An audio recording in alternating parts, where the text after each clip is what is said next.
Wouldn't you agree with me that 2025 so far has been a fantastic year for music? Amazing albums have been released and it was such a delight to listen to them. And for the first time I thought maybe I should do an end-year list. Maybe I should keep up with all the new releases that are coming out, listen to them and compile a list at the end of the year of my favorites. Yeah, that gave me a bit of a problem because I came across a couple of albums that I thought were equally beautiful. So how do I put one on the number 1 spot and the other one on the number 2 spot? I couldn't. So that's why I decided not to do that. Instead, I decided to go a different route. And that is to take a couple of videos throughout the year where I cherry pick some real special CDs, some real special albums that I think you should have. Hi, I'm Remco. Hi, I'm Dennis.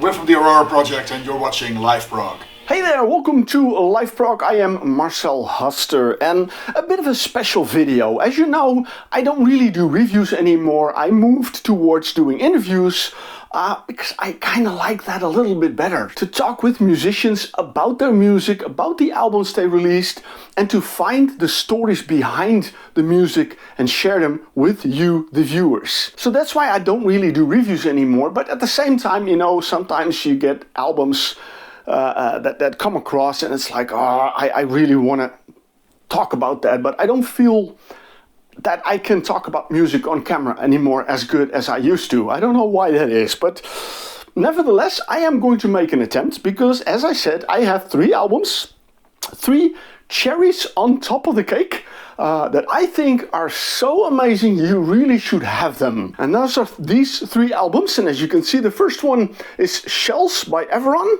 the brand new album. Another brand new album, EVOS 12 by the Aurora project. And yeah, a band I discovered very recently, Ghost of the Machine, Empires Must Fall. These 3 albums are so amazing that I can put these on, doesn't matter which one, I can put them on the entire day on repeat, then go to sleep, wake up the next morning, pick the one that I played yesterday, put them on, and have them another day on repeat because I love these albums so much. So, I'm gonna do my best to, convince you why you should have these 3 albums.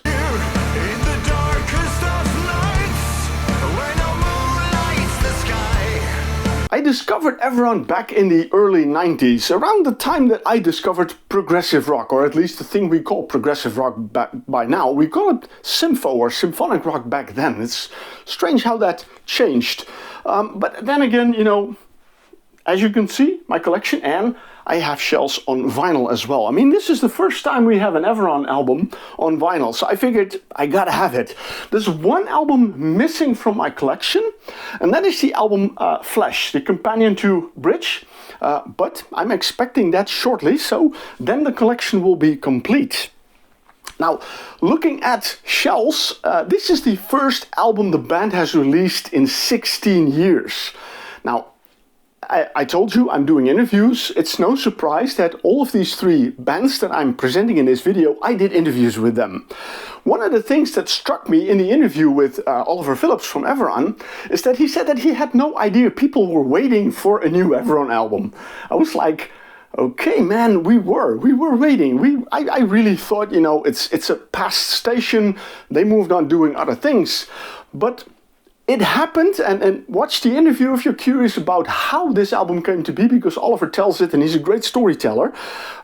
It happened that they made this new album 16 years later, and despite the fact that, of course, there's this really sad event that Christian Moshes, the drummer, passed away during the recordings, nevertheless, when they started out, when you listen to the album, it feels like they have new energy. They are refreshed. They really are in a happy place making this music. Despite the fact that Oliver has his own opinions about that, and there's a lot of interesting things in that interview. But when I listen to this album, I really hear an invigorated Everon, sounding fresh, sounding exciting. It's a fantastic album. The album opens with No Embrace. That was the first song they released at the end of last year. And that is an amazing song, but there's so much more to discover. There are a lot of elements in it that I find really great, like more guest vocalists, people that Oliver Phillips worked with, like Leah, a vocalist, or Helen Erin Michelson. It turns out he married her, so he has a singer very close by. That's why probably she's featured her a couple of times, because it was very easy, of course, to ask her to sing some parts. But these contributions make this album even much better than it normally would have been if it would have been just Oliver singing. Also musically, there's a lot to enjoy in it. What I like is also some other elements. I mean, they've always been on the heavier side of progressive rock. Still very melodic, but sometimes very heavier. There are a couple of heavier songs on this one. There are even some grunts in it, some really heavy parts in it. But you also have this beautiful ballad like Broken Angels. When I listen to that, such a fragile song, really amazing. Pinocchio's Nose, that was a standout track for me, because then we have some folk elements in the music, and that is kind of new to Everon. I really like that very much. There's this one song that is including on this one, and I mentioned the album Flesh. There's a song called Flesh. That song is also on this album. It's the longest song. It is almost 12 and a half minutes long. And there's one thing that Oliver made very clear, that is a bonus track. He didn't do it to fill the album, to make it bigger. No, this was a song that he included because he wanted to do it. It's sort of a song to make up for what he thinks were his mistakes in the past of the original Flesh song.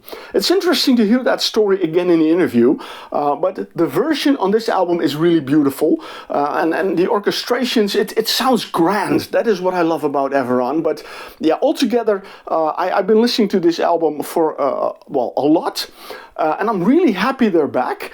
But what I'm more happy about is the fact that they're back, is that they will continue, you know. The fact that Christian Most passed away does not mean the end for Everon, which is really good. Speaking of that, one song I really have to mention is Until We Meet Again. That one is dedicated to Christian Most. Oliver was writing that song when Christian passed away, so that has a really emotional charge in it. But it's a really interesting song to listen to it, because it's not a sad song, but if you listen to the lyrics and you listen to the message it conveys, it might bring a tear into your eye. So yeah, Shells is absolutely a fantastic album. I'm really happy that Everon is back after 16 years, that they released this beautiful album Shells. So my question to you is, what is your favorite track of Shells? Let me know in the comments. Should we not answer the call? Then we will fight till the end of this world, or obey to the lies. We all gonna die in this town, Slave City. The Aurora project, EVOS 12. I found it a peculiar name. The artwork is interesting. Again, you know, there are stories behind it. Watch the interview if you're curious about that. And again, with the Aurora project, fortunately in this case I have the entire collection. I also have Aurora project on vinyl. But EVOS 12, they've been away for 9 years. The band exists for, over 26 years. They started out as a group of friends that became a band, and that kept them together. And they also suffered a tragic loss, but that was many years ago when the guitar player Mark Voorhuis passed away. They spent many years just them, but with this album they added a new guitar player, which was also part of their group of friends, so they still remain a group of friends. It's not that they invited a stranger in, but with renewed strength and with two guitar players again, they set out to create a beautiful record, which became EVOS 12, which is the first part of a two-parter concept story. There's a lot more to the story than just the album. That makes it very interesting. They did this fictional podcast you can find on YouTube, which is cool. But musically, I mean, when I put the album on, the first song they posted was Slave City. That song, I mean, I was listening to the album, and there was one song in particular that kind of gave me some goosebumps. That was the last track of the album, Freedom of Thought. But I found that recently also Slave City gave me goosebumps. I'm starting to really absolutely love that song. When it comes on, it's like, man, I'm late to the party. I discovered the band about, a little over a year ago at the end of 2024. I knew they were around, but I never listened to them. But last year I finally listened to them and I became a huge fan of them because they make amazing music. It's prog metal, but again, it's very melodic prog metal. And Dennis Binnekaart is an amazing singer. He's one of my favorite vocalists. And again, on this album, that really shines through. What they do in Slave City, also vocally, also with the rest of the band, these harmonies, these weird things, but it really works and it's really fantastic. One song that I really want to make mention in particular is Have Some Tea. That's the third track on the album. That starts out with an amazing but interesting and unexpected vibe. It's funky, it's Caribbean, it's I don't know what, but it works. It works, and that makes this album really great. It's an album with only 5 songs on it, but each of these songs are amazing. And the same with the Everon album, that has 12 songs on it. So this has not even half that much. But again, with Everon and with the Aurora project, it's all killer, no filler. Every song is really beautiful, is really fantastic. And what I also found interesting is in the interview they mentioned that they were already working on the second album, and they said, the band themselves said that the better songs were on the other album. I figured, if that will be the better songs, I already love this one so much. These songs are already so good. How good is that second album going to be? So I'm really looking forward to that. But if you are not familiar with the Aurora project at all, buy EVOS 12 and a new world of music will open for you, and I will assure you, you will buy the rest of these albums because it's a fantastic band creating really beautiful music. So and if you are familiar with the band, let me know what is your favorite track of EVOS 12. Let me know in the comments.